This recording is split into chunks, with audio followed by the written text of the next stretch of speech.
حديث النور والصدق هو الداعي إلى الحق يجمعه البخاري ويهديه إلى الخلق. العالمين والعاقبة للمتقين والصلاة والسلام على سيد الأنبياء والمرسلين سيدنا وحبيبنا وحبيب رب العالمين محمد وعلى آله وأصحابه ومن هدى بهديه إلى يوم الدين.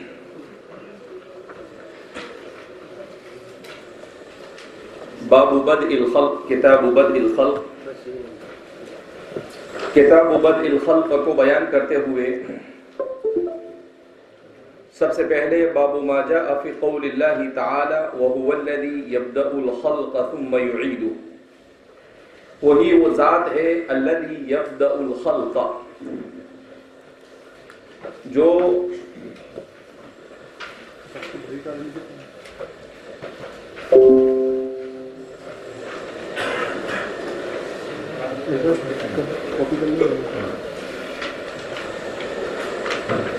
وَهُوَ الَّذِي يَبْدَأُ الْخَلْقَ، وہی وہ ذات ہے جو خلقت کا آغاز کرتی ہے، ثُمَّ يُعِيدُ، اور پھر وہ اسے دوبارہ لوٹائے گی، وَهُوَ أَهْوَنُ عَلَيْهِ، اور وہ اس پر آسان ہے۔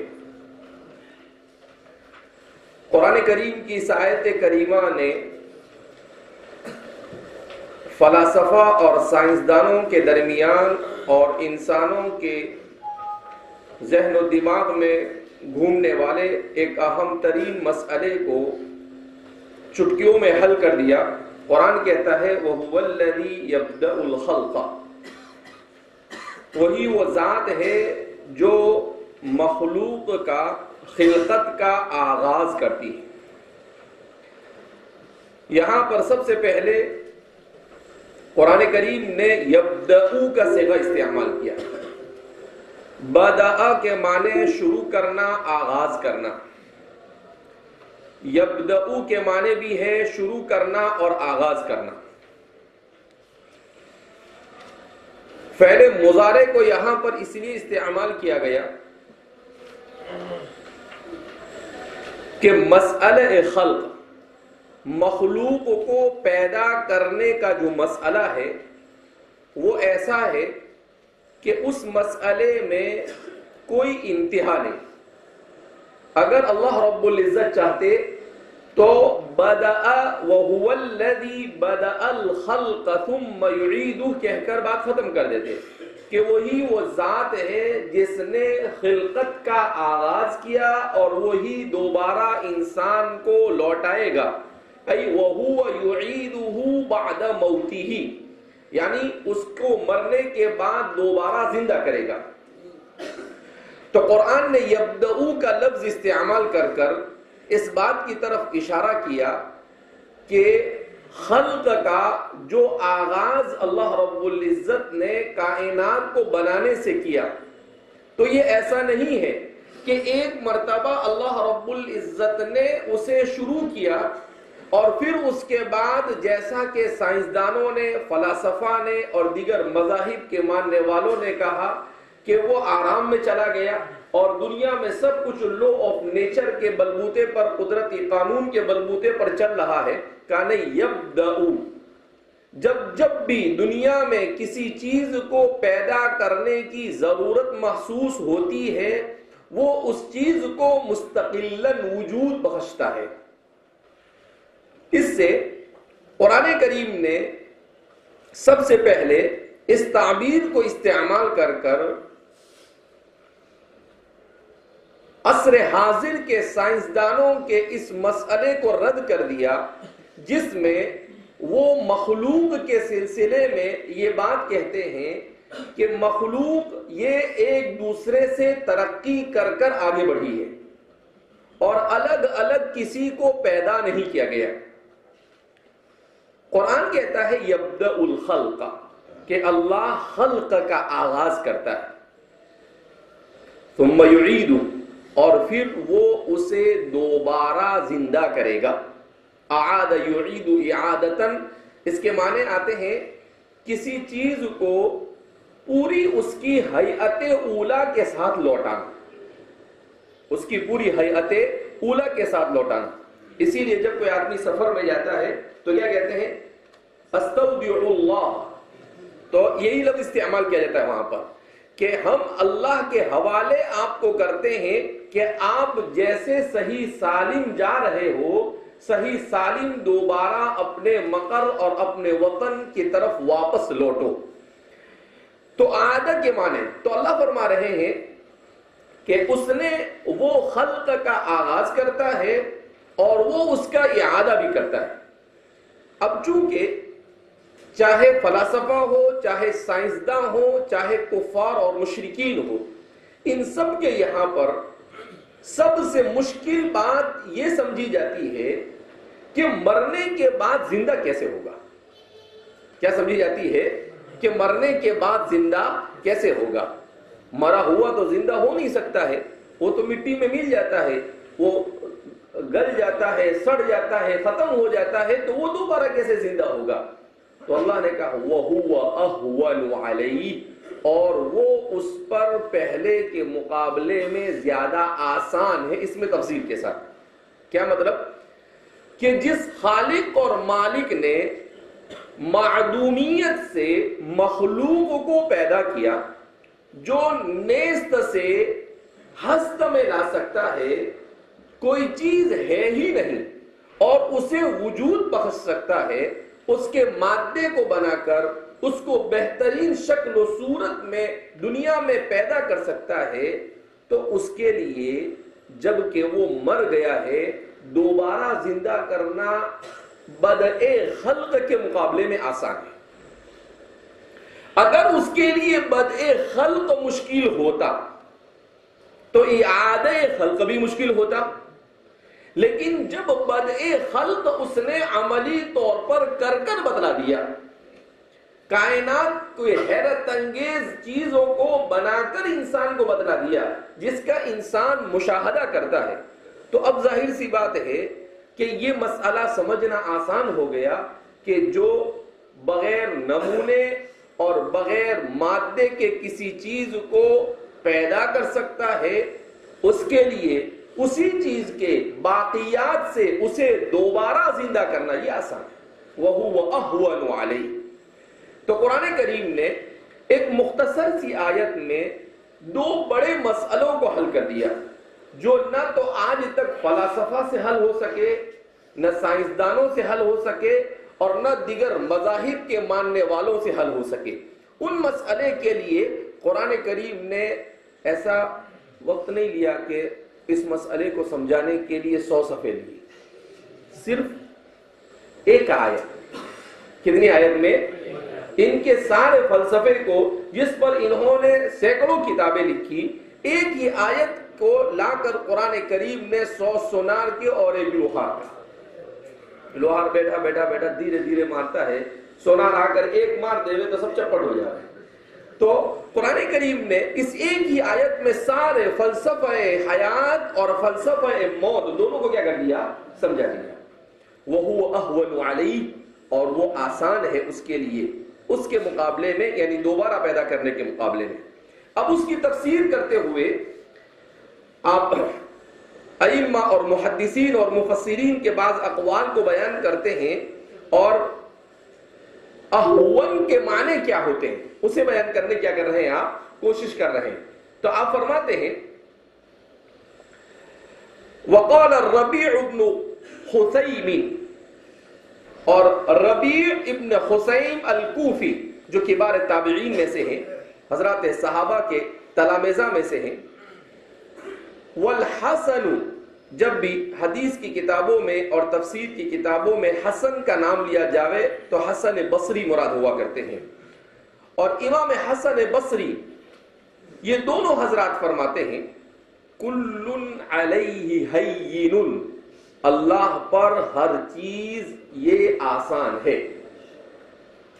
بدء خلق بھی آسان ہے اور احیاء موتا بھی آسان ہے.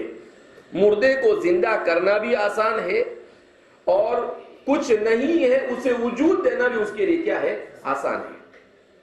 اس کے بعد اس کی لغت کو بیان کرتے ہیں کہ جو حیون کا جو لفظ ہے اس لفظ کے سلسلے میں کہ اسے دو طرح سے پڑھا جاتا ہے، ہین و ہین، تشدید کے ساتھ یا پر اور یا پر تخفیف کے ساتھ.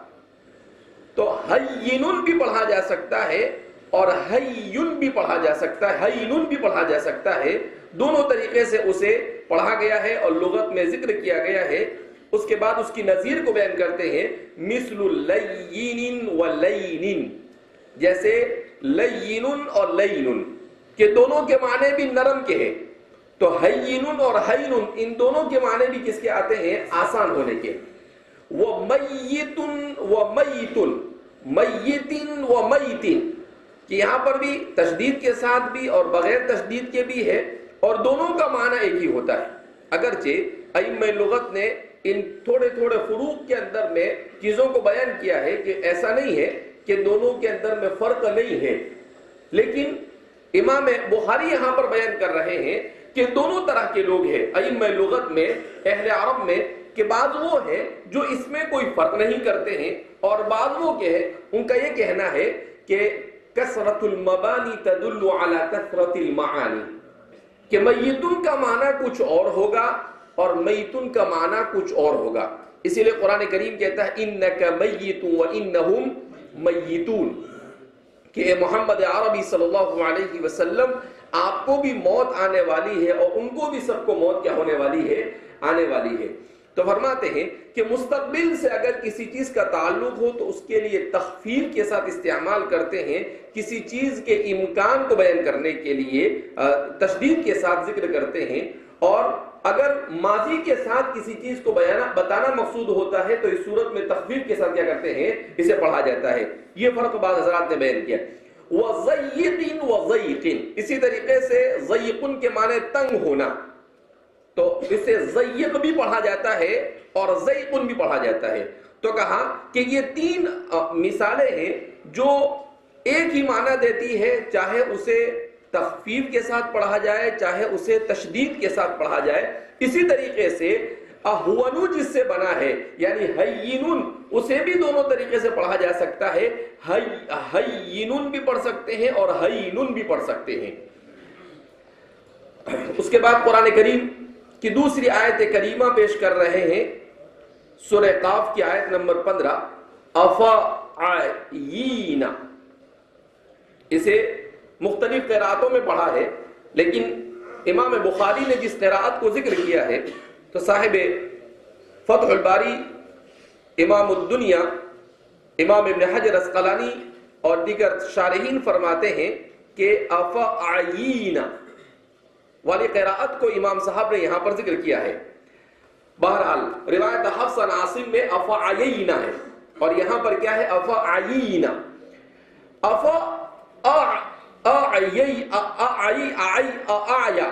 علینا افاعیا علینا حین انشأکم وانشأ خلقکم. تو قرآن کریم نے سورہ قاف میں کیا بیان کیا؟ افعینا بالخلق الاول، کہ کیا ہمارے لیے خلق اول مشکل تھا؟ قرآن نے سوال کیا، استفہام انکاری، کہ جب ہمارے لیے پہلی مرتبہ کسی چیز کو بنانا یہ مشکل نہیں ہوا اور وہ چیز ہمیں تھکا نہیں سکی، تو دوبارہ زندہ کرنا یہ ہمیں کیسے تھکائے گا؟ یعنی پہلی مرتبہ جب ہم نے کائنات کے ذرے ذرے کو اور چیزوں کو پیدا کیا تو ہم تھکے نہیں. قرآن کریم اسی کو بیان کرتا ہے آیت الکرسی کے اندر میں، اللہ لا الہ الا هو الحی القیوم لا تأخذه سنة ولا نوم. تو اللہ فرماتے ہیں کہ ہم تھکتے نہیں ہیں. اللہ رب العزت تو مخلوق ہے، اس کے اوپر ضعف اور تھکاوٹ آتی ہے، لیکن اللہ کی ذات یہ ہر طرح کے عیب سے پاک ہے. تو اللہ فرماتے ہیں کہ جب ہمیں خلق اول کے وقت کسی قسم کی کوئی دشواری، کوئی تھکاوٹ اور کوئی پریشانی نہیں پیش آئی تو ظاہر سی بات ہے کہ دوبارہ پیدا کرنے میں ہمیں کیا پریشانی ہوگی؟ دوبارہ زندہ کرنے میں ہمیں کوئی پریشانی نہیں ہو سکتی ہے. تو فرماتے ہیں تو اس کے بعد سورہ قاف کی 38ویں آیت کے لفظ کو بیان کرتے ہیں، لغوب. اللغوب النصب، کہ لغوب اس کے معنی کیا آتے ہیں؟ نصب کے. تو یہ پوری آیت کریمہ کیا ہے؟ وما مسنا من لغوب. تو لغب کے معنی امام صاحب بیان کر رہے ہیں النصب، ای اردو میں کیا کہیں گے اس کو؟ تھکاوٹ، تھک جانا. اس لیے کہ جب آدمی تھک جاتا ہے تو تھکنے کے بعد سر پہ ہاتھ رکھ کر اس طریقے سے کیا ہو جاتا ہے؟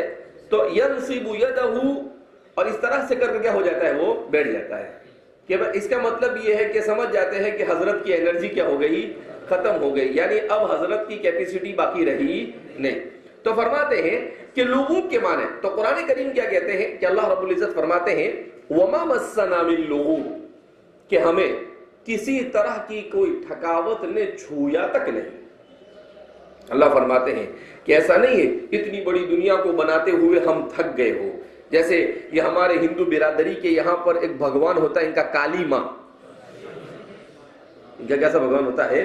ایک دم کالا کلوٹا بناتے ہیں وہ، اور اس کے بعد تو ان کو پوچھا جائے، اس کا فلسفہ ان سے پوچھا جائے کہ یہ کالی ماں کیا ہے، تو کیا کہتے ہیں معلوم ہے؟ کہ یہ اصل میں جب کائنات کو بنانے والے تو بنا کر تھک کر کالا چور ہو گیا. کہا کہ تھک کر، تو اس وقت بنانے والے کی جو کیفیت تھی اس کو ہم نے بصورت وسن، یعنی صنم کی صورت کیا کر دیا؟ ہم نے دے دیا. کہ جب وہ کائنات کو بنایا تو بناتے اللہ کو معلوم تھا کہ ایسے ایسے فلاسفہ اور سلاسفہ آنے والے ہیں اور کچھ بھی اٹھا پٹک کچھ بھی کیا کریں گے؟ بیان کریں گے. تو اللہ نے کہا وما مسنا من لغوب، کہ بھیا یہ کالی ماں والی ماں کا چکر چھوڑ دے. ما مسنا من لغوب، لغوب تھکاوٹ اور یہ چیز ہمارے دور دور تک اٹکتی اور بھٹکتی نہیں ہے. ہمارے لیے سب آسان ہے، اور اللہ کے لیے نہیں آسان ہوگا تو کس کے لیے؟ تیرے اور میرے لیے آسان ہوگا. تو ظاہر سی بات ہے اللہ کے لیے سب چیزیں کیا ہے؟ آسان ہے. اسی لیے میں نے پہلے ہی بتایا کہ مسلمان کے لیے اللہ کو سمجھنا کوئی مشکل نہیں. جو اپنی عقل ضرورت سے زیادہ استعمال کرتا ہے اس کے لیے سمجھنا مشکل ہے.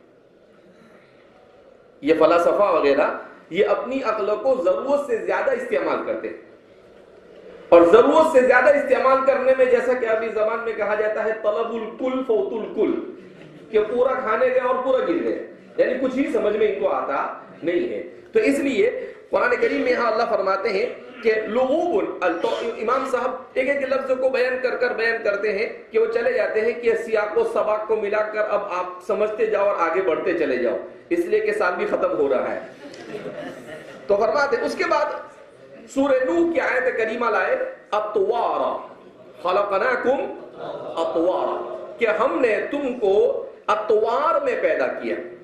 آگے اس کا معنی بیان کر رہے ہیں. سورہ نوح کی آیت نمبر 14 ہے طورا کذا وطورا کذا عدا طوره ای قدره.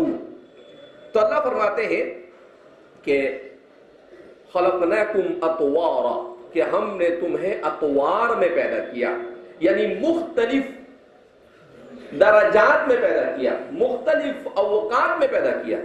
ابھی یہ بہت سارے لوگ جن کے اوپر سائنس کو قرآن کے ساتھ منطبق کرنے کا بھوت سوار ہوتا ہے، تو وہ کیا کرتے ہیں کہ دیکھو قرآن کریم یہاں سے نظریہ ارتقاء کو بیان کر رہا ہے. اب وہ کیسے اس کو نظریہ ارتقاء سمجھ میں آتا ہے؟ میری سمجھ میں آتا.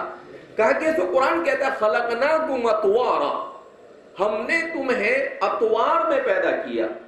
تو اب اس کی تفسیر وہ کیا کرتے ہیں جو اصول تفسیر سے واقف نہیں ہوتے ہیں، تو کہتے ہیں کہ اس کا مطلب یہ ہے کہ انسان نے ترقی کرتے کرتے جانوروں سے انسان بنایا، جبکہ قرآن یہ کہنا نہیں چاہتا ہے. سب سے پہلے تو قرآن نے لفظ استعمال کیا خلقناکم، تو دونوں میں فرق ہو گیا. ان کے یہاں پر یہ سارے پروسیس خود بخود ہوتے ہیں نظر یہ ارتقاء کے ماننے والوں کے یہاں پر، اور اللہ فرماتے ہیں خلقناکم، ہم نے تمہیں. تو سب سے پہلے تو یہاں پر ہی فرق ہو گیا ہمارے اور ان کے درمیان. دوسرے نمبر پر اطوارن کے معنی کیا ہے؟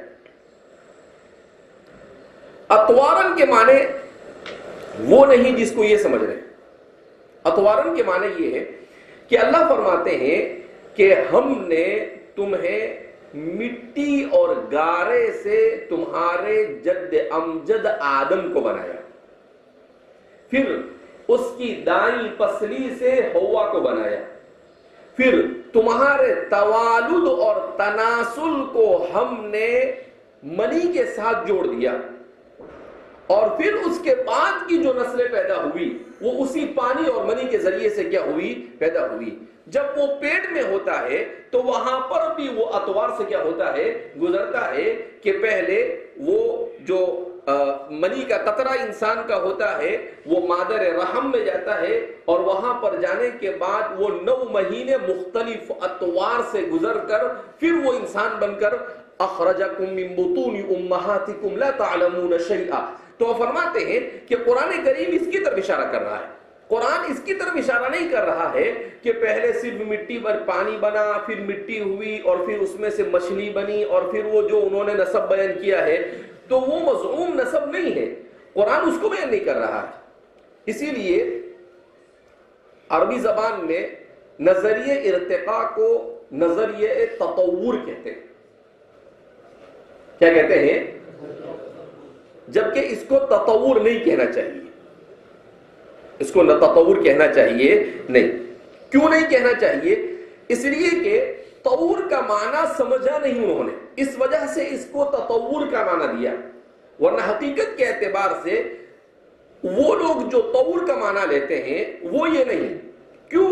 اس لیے کہ قرآن جس طور کی طرف اشارہ کر رہا ہے اس طور اور اس طور میں فرق یہ ہے کہ ان کے یہاں پر ایک ہی مخلوق مختلف اطوار میں، مختلف شکل اور صورت میں اور مختلف حقیقت میں تبدیل ہوتی ہے، جبکہ قرآن کریم جو بیان کرتا ہے وہ ایک مخلوق شروع سے لے کر اخیر تک ایک ہی مخلوق رہتی ہے، وہ کسی دوسری مخلوق کے اندر میں منتقل ہوتی نہیں ہے۔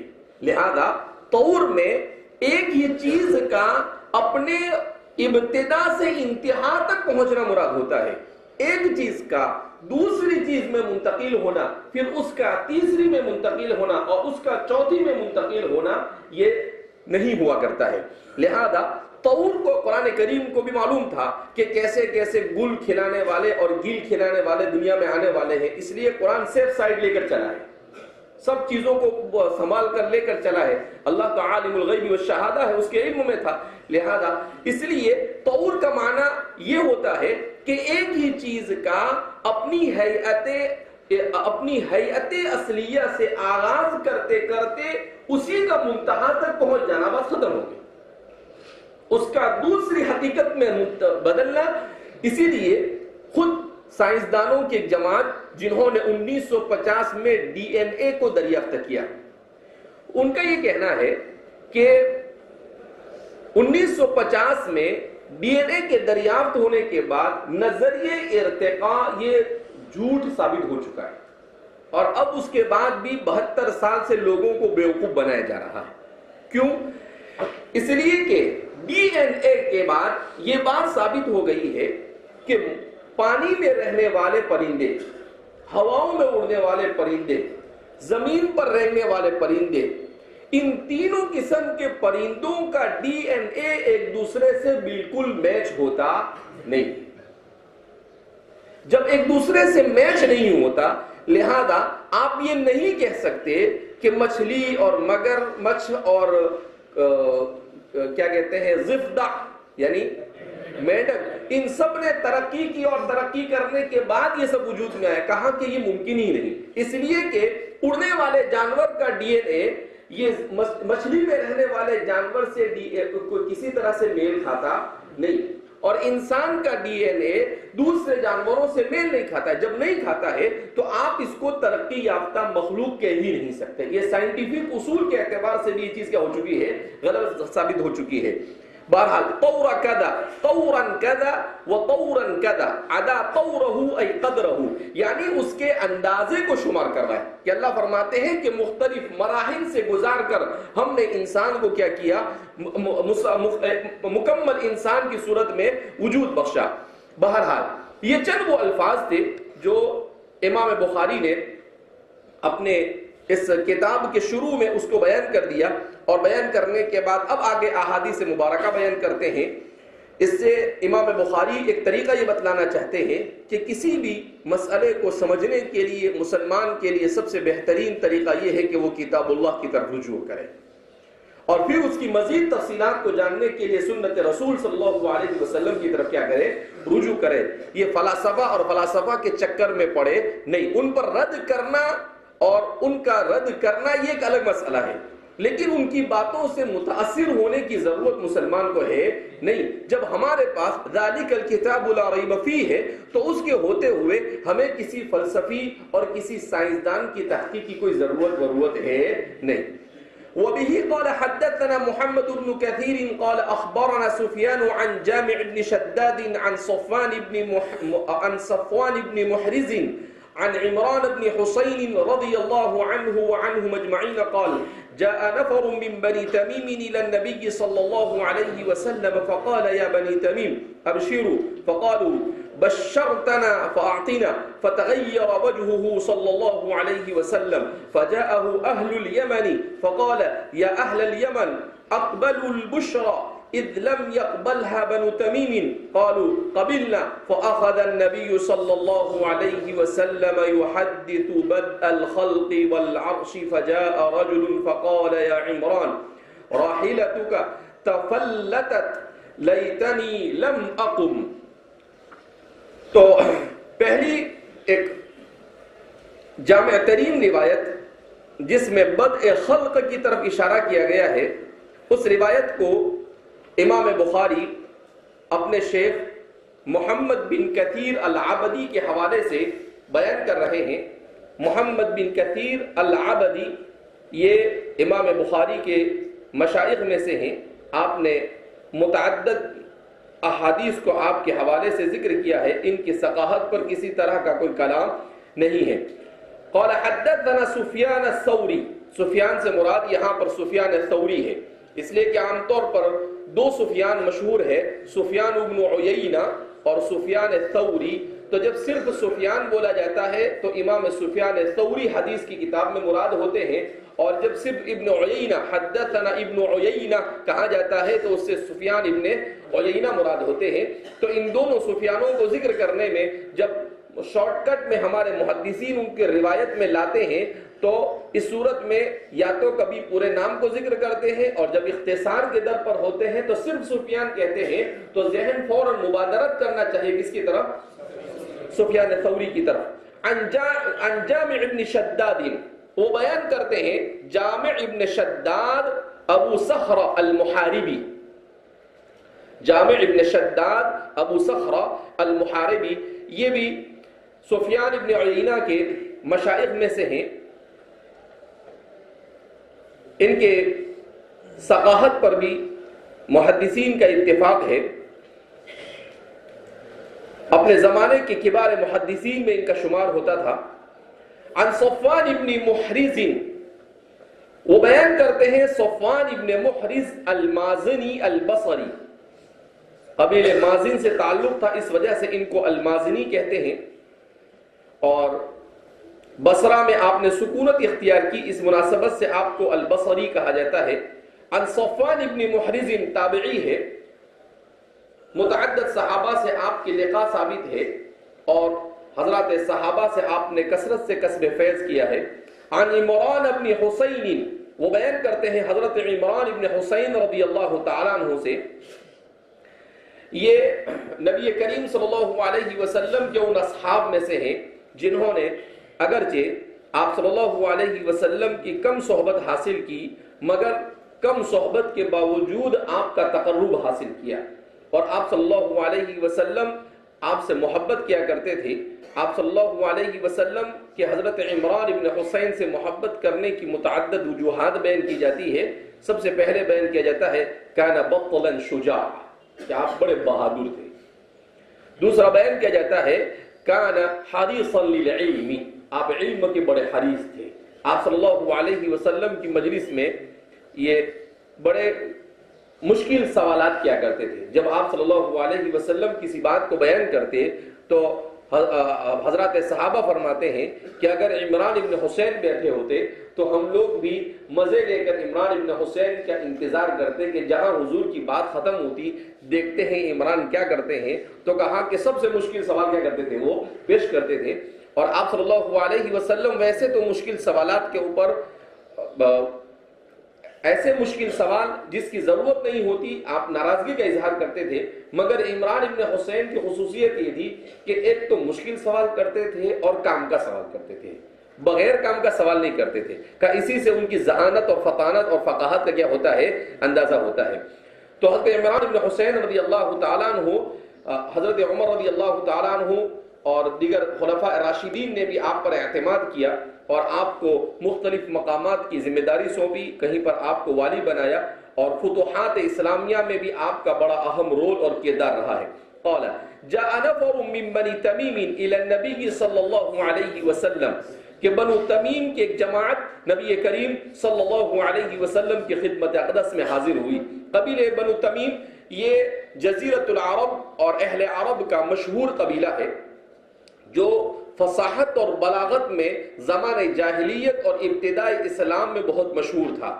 قبیلہ بنو تمیم, ان کی فصاحت اور بلاغت یہ ضرب المثل مانی جاتی تھی. اسی لیے نبی کریم صلی اللہ علیہ وسلم کی وفات حسرت آیات کے بعد بنو تمیم کی ایک عورت نے نبوت کا دعویٰ کیا تھا, سجاح بنت الحارث. کیوں اس نے نبوت کا دعویٰ کیا تھا؟ کہا کہ وہ بہت بڑی شاعرہ تھی, وہ لوگوں کے ساتھ شعر میں بات کرتی تھی. اس کو کوئی سوال کرو تو جواب شعر میں دیتی تھی, اس سے کوئی گفتگو کرے تو جواب شعر میں دیتی تھی, کوئی بات شعر کے بغیر کرتی نہیں تھی. تو اتنی بڑی شاعرہ تھی, تو اس کی اپنے شاعرہ ہونے کا اس کے اوپر بھوت سوار ہو گیا. اس نے کہا کہ میں اتنی بڑی شاعرہ ہوں کہ فی البدیع جو کہے اس پر اشعار کہتی ہوں, تو اگر نبوت کا بھی دعویٰ کر دیا تو کوئی حرج ہوگا نہیں. لہذا اس نے اٹھا کر نبوت کیا کر دیا, دعویٰ کر دیا, سجاح بنت الحارث.